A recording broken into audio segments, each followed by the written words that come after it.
Good evening. Good evening. Thank you all for coming. It's my great pleasure to welcome all of you, colleagues, students, friends, old and new, to welcome you to the 2018 Rockwell Symposium, sponsored by the Rockwell Foundation and the Department of Religion. And it's my particular delight to introduce particularly delightful and brilliant speakers tonight. And also because their theme is of tremendous interest and importance to everyone, since they will be illuminating for us the vitality and significance of lived experience, something all of us have all of our lives, yet which often remains hidden, mysterious, and yet also profoundly observable. Their work is creative. They are at the center of different spheres of research and yet collaborate very closely in exposing the kinds of methods and reflections, thematizing, that bring us into closer appreciation of and awareness of lived experience. This closer observation generally yields a tremendously enhanced appreciation for our own experience, our own lives, and the lives and experience of others. Their work is a portal to enriched cognitive understanding as well as real first-person engagement with the unfolding of our own lived experience.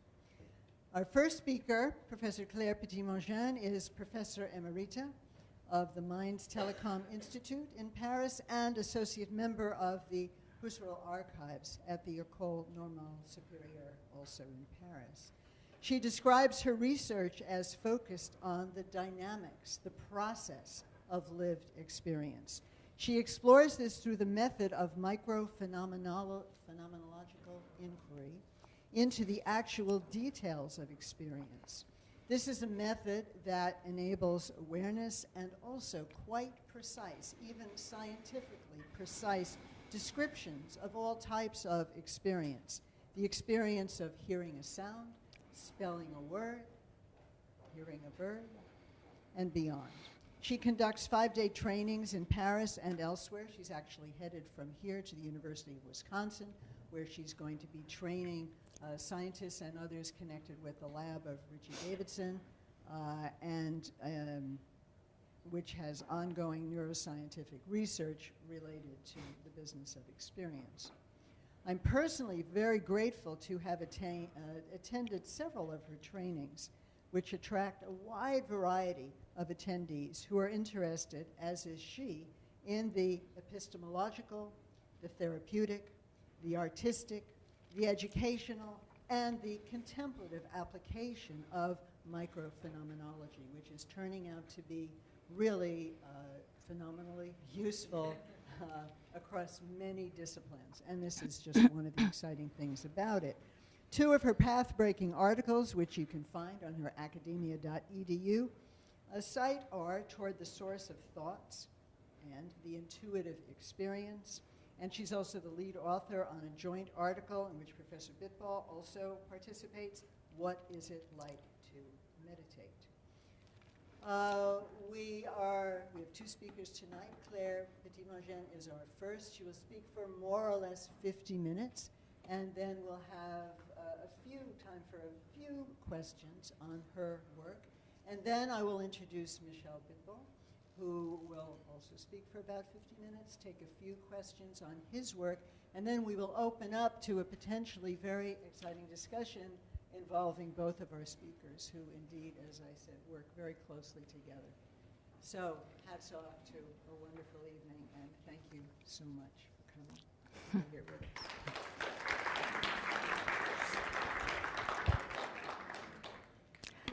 Good evening.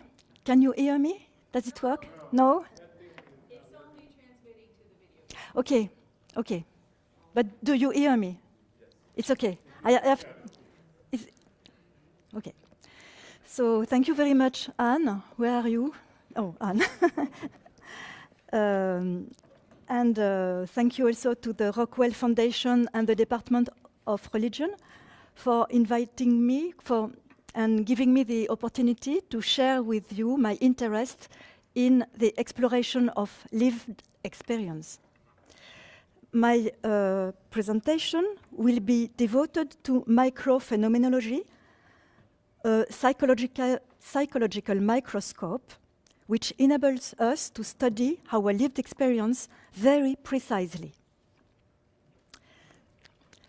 Microphenomenology was born out of the idea advocated by the biologist Francisco Varela in the context of his neurophenomenological project, that to understand the functioning of the mind, science cannot rely only on the study of cerebral activity, but has to create a rigorous method to study human experience.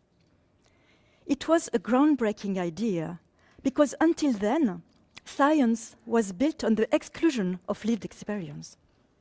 Not only natural sciences, not only neuroscience, but even psychology. Scientific psychology has made remarkable progress, especially since the 19th, thanks to brain exploration techniques. But the more refined these techniques become, the more it becomes obvious that it is illusory to eliminate any reference to subjective experience. For example, what allows the experimenter to describe a brain area as visual, if not the observation of a correlation between its activation and the description by the subject of a visual experience? Beyond neurosciences, how can we claim to study inner processes such as emotion or mind wandering or reading without giving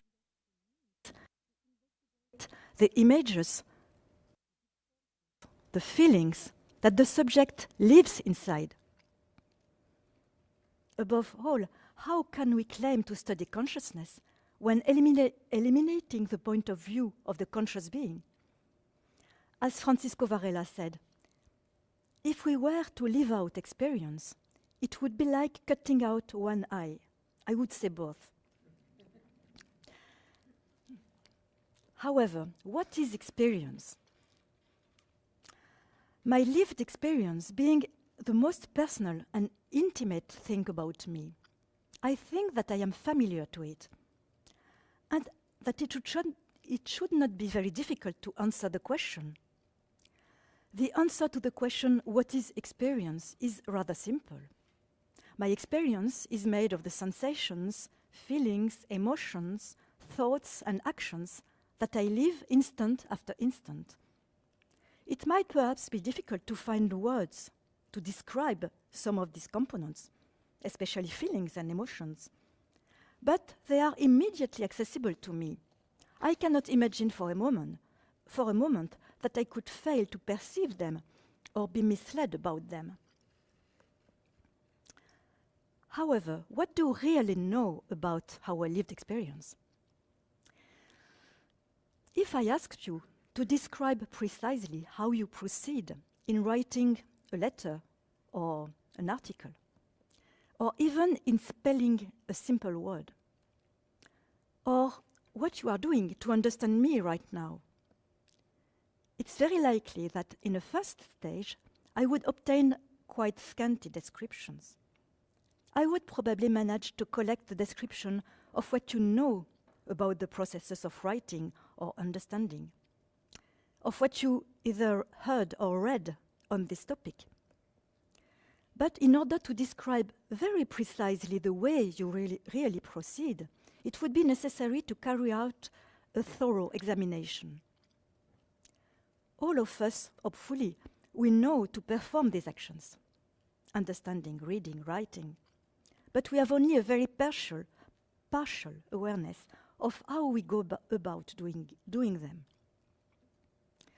The main reason for this lack of awareness is that our attention is almost completely absorbed into the content, the what of our experience, or the object of our experience, to the detriment of the experience itself, of the how. We are a little like blind persons exploring objects with the tip of their cane, whose attention is entirely directed toward the object, and who ignore the contact and variations of pressure of the cane in the palm of their hand, to use the well-known example of the phenomenologist Merleau-Ponty.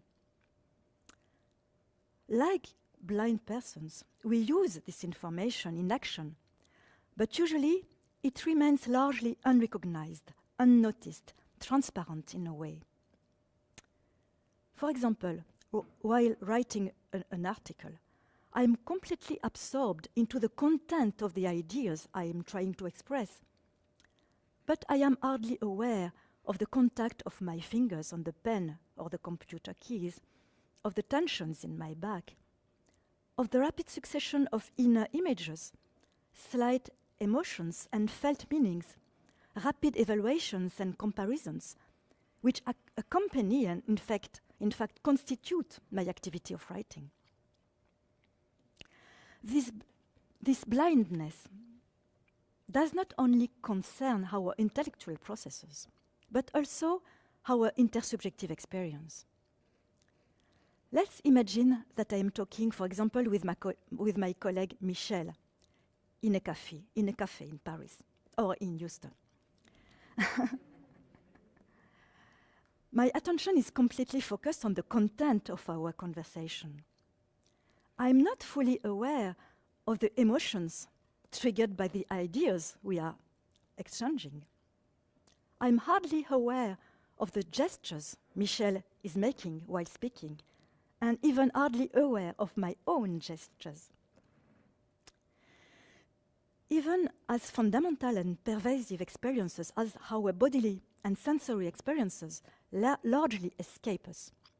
For example, as William James noted, when I make a movement, my interest in the object toward which the movement is directed, the glass, masks the movement of the limb, as well as the internal sensation of movement in the muscles and joints that initiate the movement of the limb.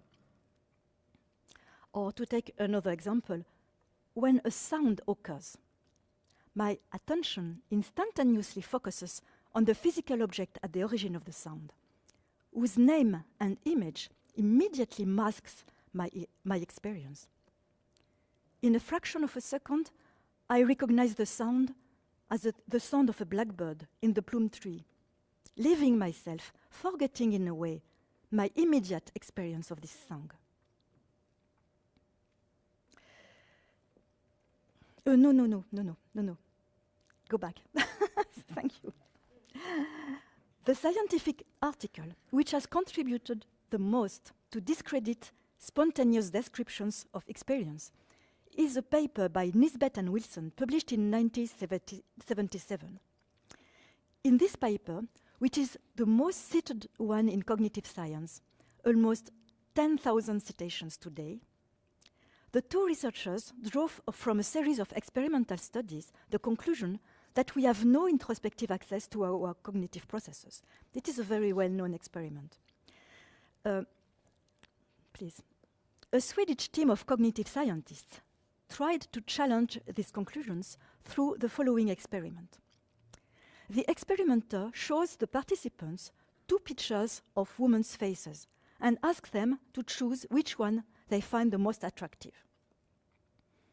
Immediately after, he shows the selected picture again and asks participants to explain the reasons of their choice. Why did you choose this one?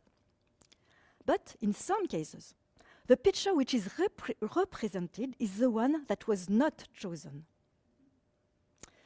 Surprisingly, the participants detect the trick in only 20% of cases, and in 80% of cases, provide an explanation for the choice they did not make.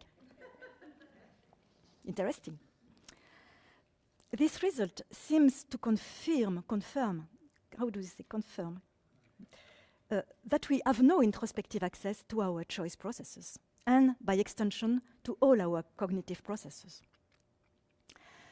We decided to reproduce this experiment, but introduced for some choices, between the moment of the choice and the moment the subjects are shown the wrong picture, a microphenomenological interview where they are helped to describe their choice process through neutral and precise questions by a skilled interviewer.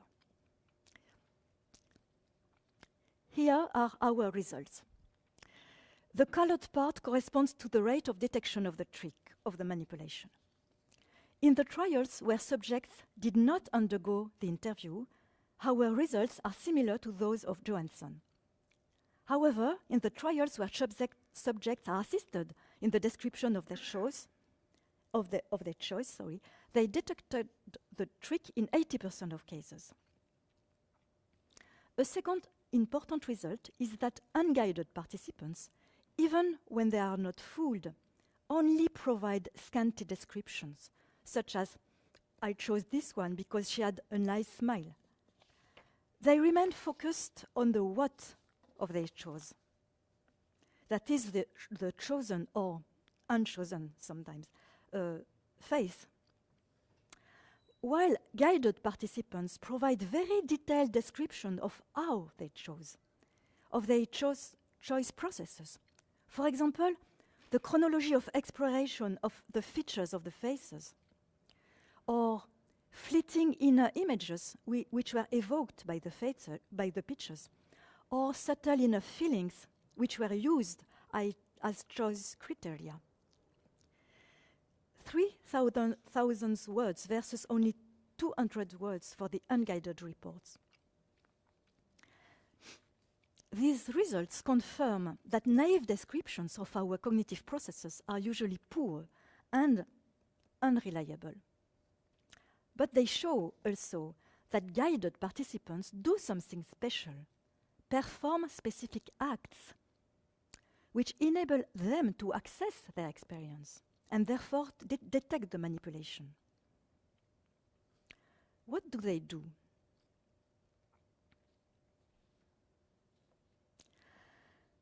I would like to give you a taste of these acts by getting you to participate in a little experiment. I invite you to live a little experience, and then we will be interested in how you lived this experience. So if you agree, take your time here and now to imagine a natural landscape. Imagine a natural landscape that you like. You can close your eyes if you wish. Please raise your hand when you have got this landscape.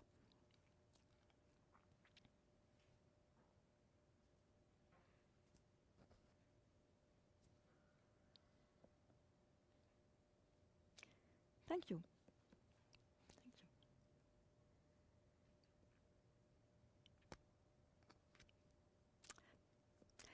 Now, I propose you to answer silently the following questions. Which landscape was it? Was it an imaginary landscape or a landscape that you had seen before? To which part of the world does it belong? When you saw this landscape, what did you see? What were the elements of this landscape? Were there any colors in this landscape? How was the light of the scene?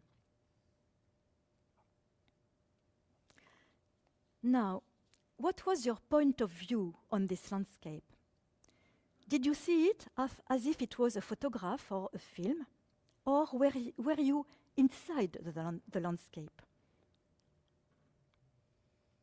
For those of you who saw a photo or a film, where did you see it? At the top, at the bottom, to the right, to the left, or somewhere else? How far away was this image? How big was it?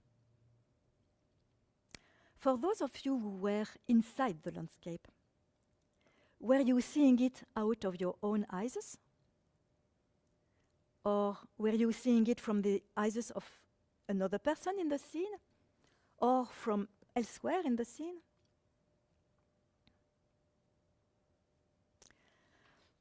Was the visual scene accompanied by any sounds? by any smells, by any tactile sensations.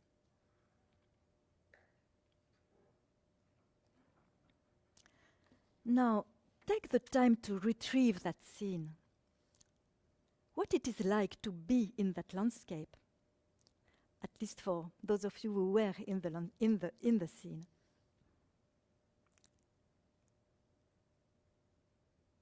How is its particular atmosphere?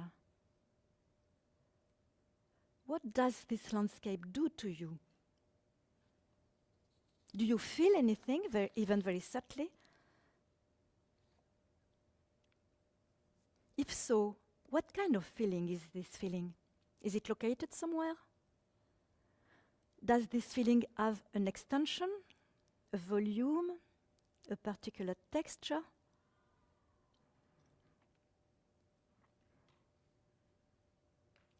Now, what did you just do to answer my last questions and make yourself aware of this feeling, or maybe absence of feeling?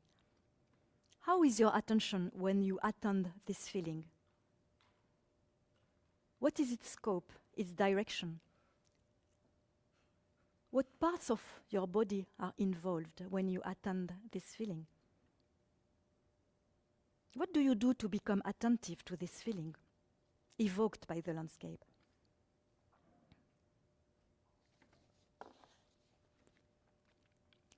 Now, I invite you to turn your attention towards the microgenesis of this experience. From the moment I invited you to imagine a natural landscape to the moment you raised your hand. Was the final landscape preceded by other candidate landscapes? Did the final landscape appear at once complete, or was it progressively constituted? In the last case, which sensorial dimension appeared first? Was it the visual, the tactile, the auditory, the olfactory, or maybe the feeling of the landscape, or anything else? Finally, when precisely did you know that you were imagining a landscape and raised your hand? You had a criteria. Now, we could spend much time analyzing your experience of that landscape. We could spend a day or several days. It would be interesting, but we cannot. But because now I invite you to leave that landscape and come back here and now in this room. But I have one last question for you. What did you do internally in order to answer my questions? What did you do? I assume that the first thing you did to answer my questions was to call back your experience of imagining a landscape. Yes, you confirm. This inner act, consisting of retrieving or evoking the experience, is the first act we have to do in order to describe it. Most of the time, the description is not possible without an evocation.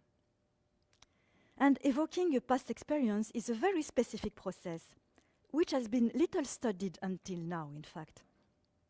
It falls within a type of memory which the phenomenologist Edmond Husserl called passive memory. We are always in the process of memorizing what we live, but most of the time involuntarily, without being aware of memorizing. For example, I suppose that you did not voluntarily memorize the first thought you had when you entered this room a moment ago. But you may be able to recall this experience and make this information reappear. I'm sure you can. In the same way, in order to answer my questions a moment ago, you were able to reenact your experience of imagining a landscape.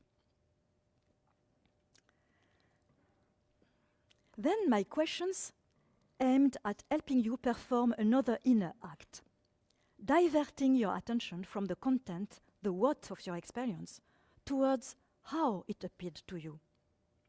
I started by asking questions on what you know about that landscape, where it is, what are its objective elements.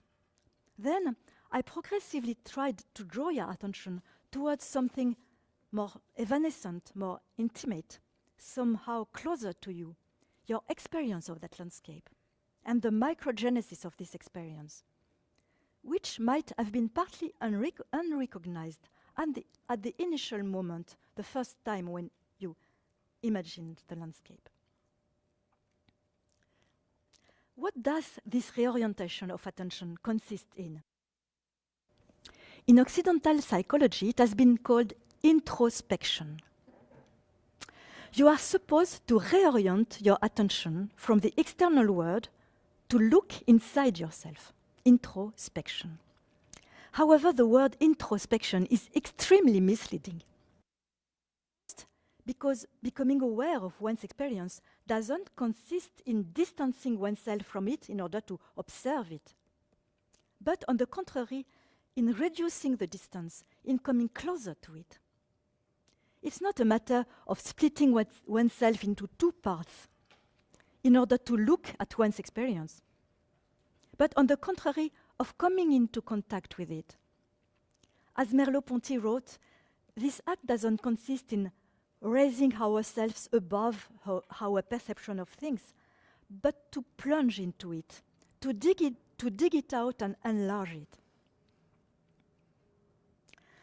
This contact with experience is not elicited by reorienting the focus of one's attention from the what towards the how, but in abandoning the focused, active, inquisitive mode of attention for an open and receptive mode. It's not a matter of stretching toward experience to scrutinize it and recognize it and characterize it, but of letting oneself be touched by experience, be impregnated by it. It's like when you smell a perfume. You do not dance your nose towards the rose like this. You relax and you make all your body receptive to it. It's not a focused mode, it's a receptive mode. So,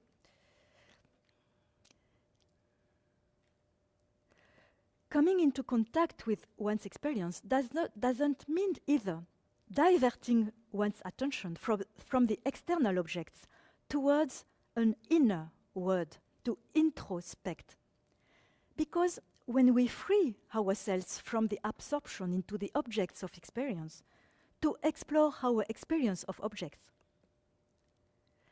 the separation, so when you do this inner gesture, the separation which is usually perceived between an inner and an outer world proves to be much more permeable. Performing these inner acts of evocation and conversion of attention is a skill which can be learnt.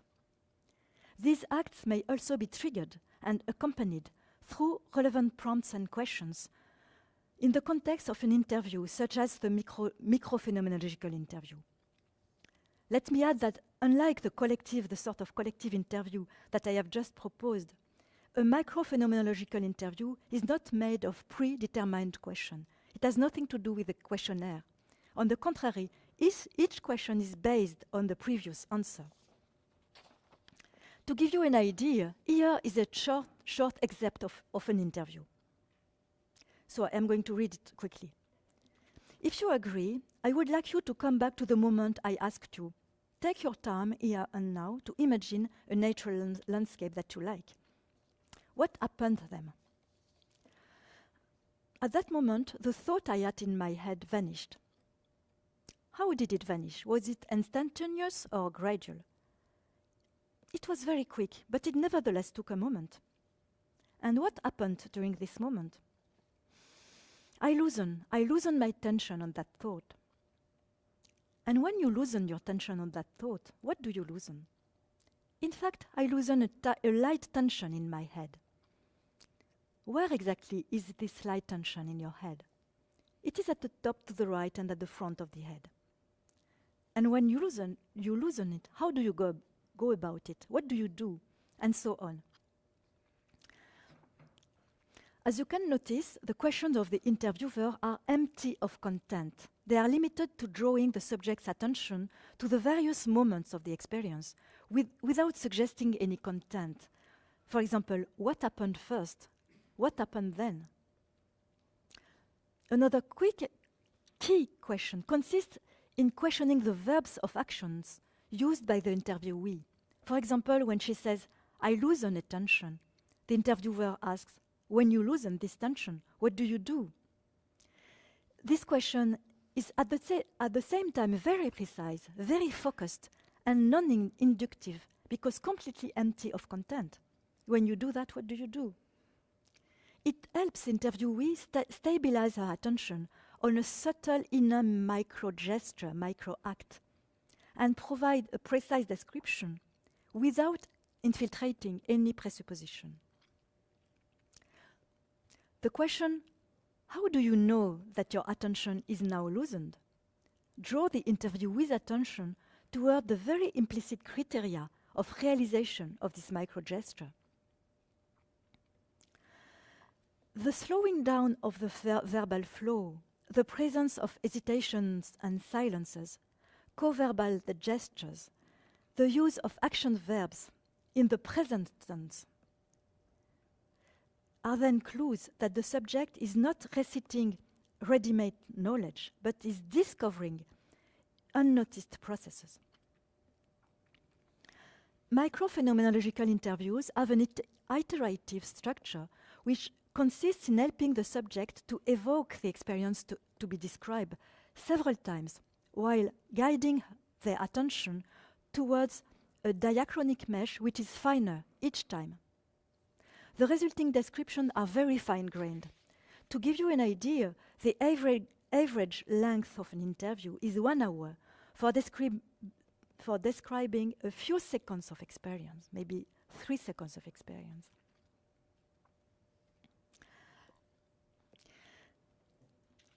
The microphenomenological interview method is an adaptation of the entretien d'explicitation created by the French psychologist Pierre Vermerge. The method was initially developed to help persons engaged in professional practices to become aware of the implicit part of their actions and transfer their expertise. On the instigation of Francisco Varela, this interview method was adapted to the domain of cognitive science to describe experiences associated with any type of lived experience. It has been complemented on the one hand by a method for analyzing verbal reports and detect regularities in the form of generic structures. On the other hand, by methods of validation of these results. This microphenomenological microscope has been used to study lived experience in many domains. To give you just a few examples, it has been used from the experience of learning mathematics to the experience of listening to music, from the experience of synesthesia to that of surprise, from the experience of virtual environments to that of museum spaces, from the anticipation of epileptic seizures to attention processes in top athletes, from the experience of pain in fibromyalgic patients to that of selecting a fabric in clothing design or practicing meditation, as Anne said. Microphenomenological interviews are also used to identify the experiential correlates of neural activity in so-called neurophenomenological projects.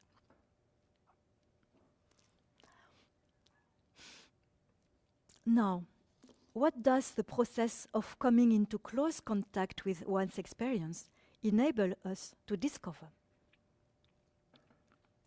releasing our usual absorption into the object or content of experience enables us to become aware of the usually invisible microgenesis of this content, such as the microgenesis of a choice, of that of an inner image that we began to explore together, but also the microgenesis of a thought, of an emotion, of a memory, of an illusion. Amazingly, these microgenesis unfold in a dimension where the structures that we consider usually as the most solid and the most essential to experience seem to vanish. In other words, experience is not at all what we think it is.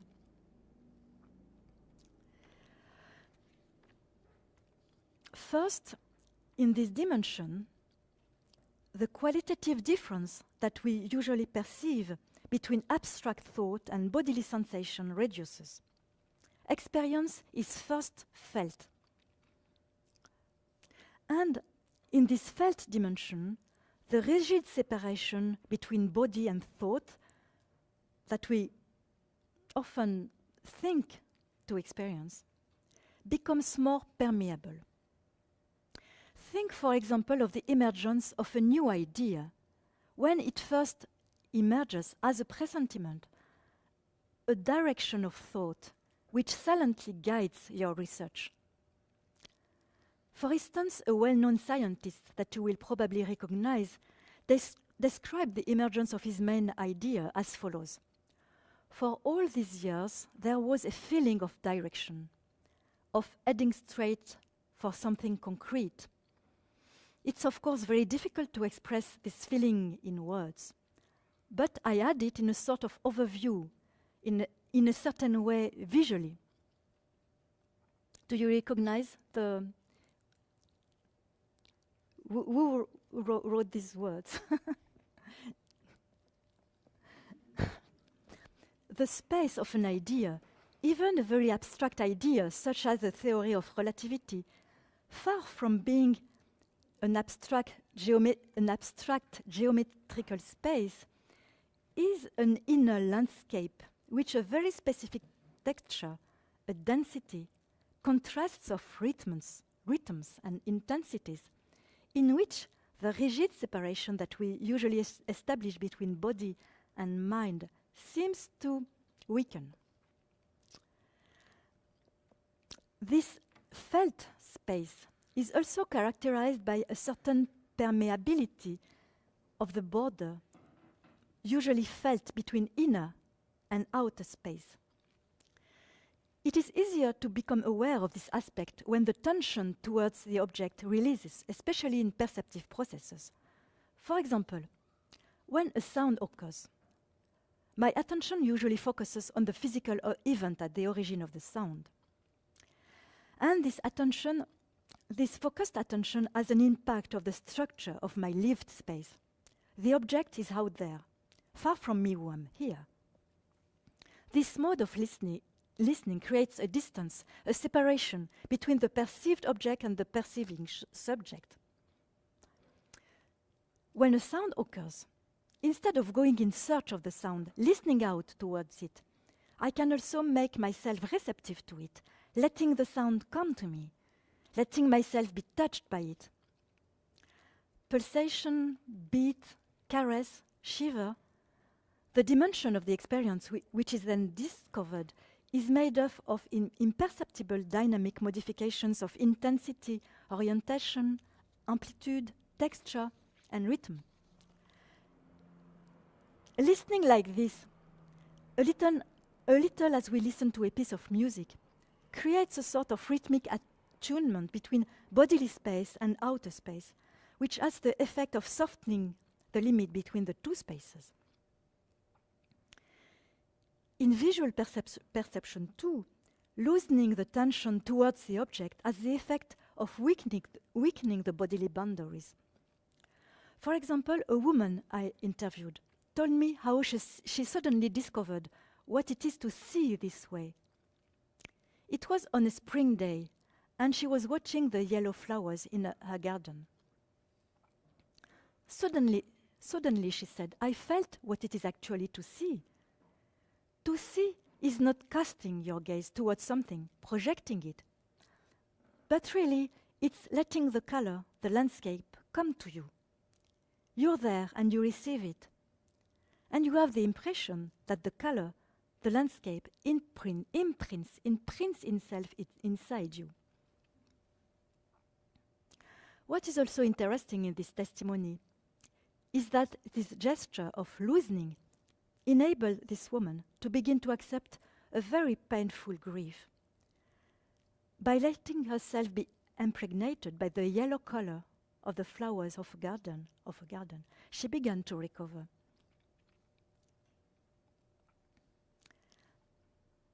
In the felt dimension, the frontier usually perceived between the sensorial modalities also become more permeable.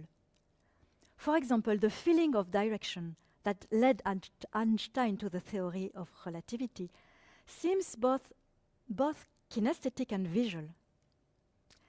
In a different domain, the psychanalyst Theodor Reik describes the subtle inner sensation that guide him in the course of a therapeutic session, sometimes as visual, as nuances and fleeting psychic shadows, sometimes as auditory, as almost imperceptible half-tones, and sometimes as tactile. Little inconsistencies, he says, slight irregularities that are not visible, but are perceptible to touch, as when a hand slides carefully and softly over a fabric. These feelings do not fall within a specific sensory modality. They are strictly speaking neither images, nor kinesthetic or tactile sensations, nor sounds. However, they have specific sensory submodalities, such as intensity, direction, rhythm, which have the characteristic of being transmodal, a very strange characteristic. Unlike, for example, temperature, which is specific to touch, or color, which is specific to sight. Intensity, for example, is not specific to a particular sense, but can be transposed from one sense to another. In the felt dimension of experience, the border usually perceived between the different sensorial registers dissolves somehow. To sum up, the more we come into contact with our experience, the more the structures that we usually consider as essential to it, such as the separation between body and mind, between the sensorial modes, between inner and outer space, between me and the world, seem to vanish, which makes it increasingly difficult to answer the question, what is experience? Interestingly, this felt dimension, and especially its transmodal aspect, seems to be the word that babies experience. As the psychiatrist Daniel Stern highlighted from very detailed observations of mother and child interactions, completed by what he called micro-analytic interviews with mothers, a type of interview which is very close to the microphenomenological interview. So according to these interviews and Stern's observations, the word infant's experience is not a word of images, of sounds and tactile sensations, but a word of subtle modifications of movements, intensity and rhythms. In other words, a word of transmodal qualities, which can be transposed from one mode to another, which he calls vitality dynamics. A baby doesn't perceive acts as such, as adults, as we do, reaching for the baby's bottle, unfolding the diaper. But the vitality dynamics bound to these acts. How his mother holds him, how she takes the bottle, folds the diaper, combs her hair or her baby's hair, hair. These rhythms also enable the affect attunement between mother and child. From moment to moment, in a pre-reflective way, mother and child attune their internal rhythms. For example, a mother will reply to the babbling of a baby with a caress of the same intensity and the same rhythm. Ma, ma, ma, ma, ma, ma. To try to give an example. This rhythmic synchronization, which enables the resonance of or tuning of two interior universes, seems to be the basis of affective intersubjectivity. And Stern's research led him to the conclusion that this dynamic and transmodal world doesn't correspond to a stage of the child's development, which is then abandoned to make way for other modes of functioning. On the contrary, this stratum of experience remains active throughout life, although generally below the threshold of consciousness. Beneath the perceptions, emotions, thoughts, and actions that constitute our conscious experience, this silent stratum seems to be always with us. It is the very stuff of our experience. It is this subtle dynamic dimension that the music composer, the choreographer, the poet, or the painter tried to express. It is in this dimension in which even abstract thought seems to be anchored that meaning seems to rely. I hypothesis that recognizing and taking into account the invisible felt dimension of our experience would have important consequences in many domains, such as the clinical domain, the educational domain, and the economical domain.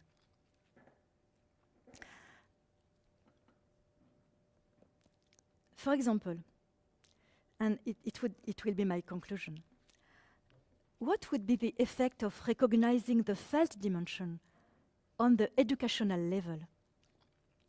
For at present, teaching consists, in most cases, in transmitting conceptual and discursive contents of knowledge.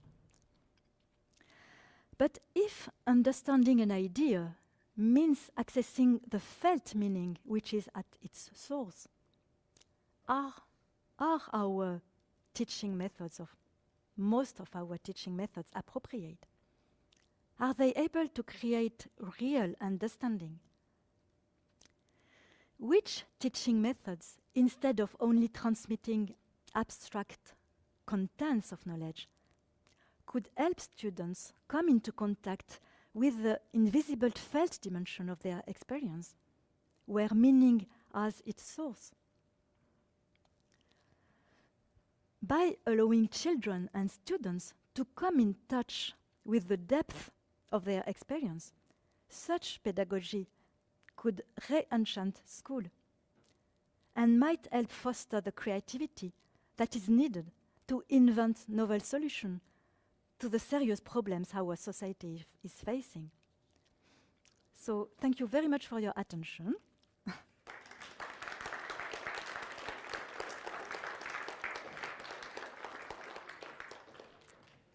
Thank you so much. Are you willing to take a few? Of course, of course. If you have any question, I would be. Thank you for your talk. It's very interesting. I'm always interested in the intersections of different lines of study. And I was wondering if there's activity going on between your line of research and things like articulated naturality, artificial intelligence, robotics, because I see a lot of fundamental things in here that could lead to advances in that area. I was wondering if that's an active area of research. So is there an intersection between this type of research and, for example, artificial intelligence? Is that your question? Are people actually working on that intersection? I don't. I have to say I don't collaborate with. Would be interesting Yeah. as a future endeavor of study. Yes, it would be. I agree. I agree. But I'm. Yes, of course. But is this would it be possible to reproduce artificially this level of experience? It's do you see? I think that's what we're starting to see little Mm. bits of. Mm. And the fact that you're actually investigating the what of these things Mm. is fundamental to that understanding. I think it's interesting. Yeah, I agree. Yes. I'm just curious, when you talk about the breakdown between subject and object that you're describing, is that something that shows up consistently as a result of the elicited interview, that people come to that experience of subject-object duality merging? Is that a common theme? Yeah. Yeah, really. In many types of experiences, especially in the perceptive processes, but in intersubjective experience, even in the experience of thinking, there is a level of description where this separation becomes more weakens. Not always vanishes completely, but becomes weaker. Yeah. Is it controversial, or is that widely recognized across sort of cognitive sciences? Sorry, is it? Is that a controversial idea, or is it widely recognized, this idea of the subject-object breakdown? Recognized by the interviewed subject, or by? I'm saying sort of in the field of cognitive science, is that a commonly accepted proposition? No. No, so that's No, not at all. Not at all. No. Because in the field of cognitive science, microphenomenology is a special approach where we really try to study experience. And there are not so many people who try to do that. So, to my knowledge, people who try to do it agree on that experience of sort of weakening of the porosity of the frontier at a certain level of experience. But it is an agreement between people who try to explore experience. It's not a real try, which is not so easy. Yeah.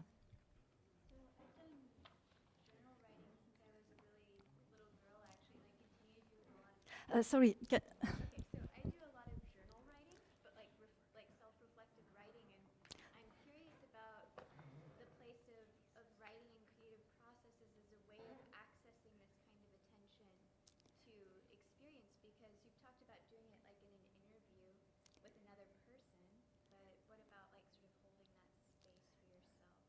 Oh, I'm not sure I understand the question, but we do something we call auto-elicitation, auto-description, and so it's really possible to, yes, we have training in that, and to ask this type of questions, very both neutral, non-inducive, and very focused to yourself, and write it for yourself. And it is sometimes very, very useful and very interesting. And you can do. I know a woman who did an entire research with that, and she got a PhD with auto-elicitation, doing that. So it's a very, very interesting line of research.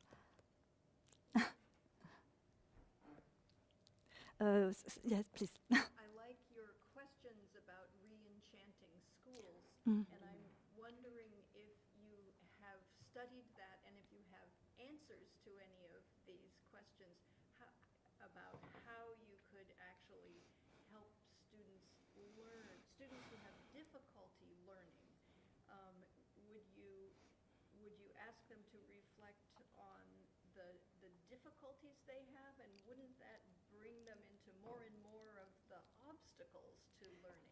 how Yeah. would you help Yeah. the challenged learner move to understanding? Yeah. In fact, l'entretien d'explicitation, it was the name of the microphenomenological interview a few years before. Originally, it was used in school, in companies. I didn't tell anything, everything to you. I hide some. J'ai caché quelque chose. C'est bon. Bon, okay. So, but it was used in companies and also at schools, and French teachers were trained to learn how to make explicit the difficulties that the pupils, their in fact children, meet. For example, it has been used in the teaching of mathematics, and also of reading, to learn reading. And it was very, very interesting to interview. I've read a few interviews. I've never used it myself with children, but I've read some interviews of children describing how they see the words when they spell a word, and how when then they meet a difficulty, they can change the way they spell. For example, I remember that a young girl, when she spelled a word, she spelled it with she used to spell it with the voice of the teacher that the teacher of the year before, that she didn't like. And so she had difficulties in reading, and so the microphenomenologist, the teacher, in fact, helped her to spell the word with another voice, and there were many things like this. And for example, another one, when she saw, she was seeing the innerly a word. It was very, very far, very little. So she learned to see it closer, or with another color, for example, things very concrete like this. So this was for little children, and now there is a big program to use microphenomenology for students, in high schools and in the university. And in fact, next week I am going to teach these teachers. So shall we try to re-enchant school? And I don't know, but it's the idea to try to use to help the students, especially students who have many difficulties. I think it's the case in France, maybe in America, many difficulties in the universities, to help them come into contact with their experience. Through, notably, it's not the only way, but the microphenomenological interview can be, and maybe the auto-elicitation also can be used. We are going to try that, to test different possibilities to try.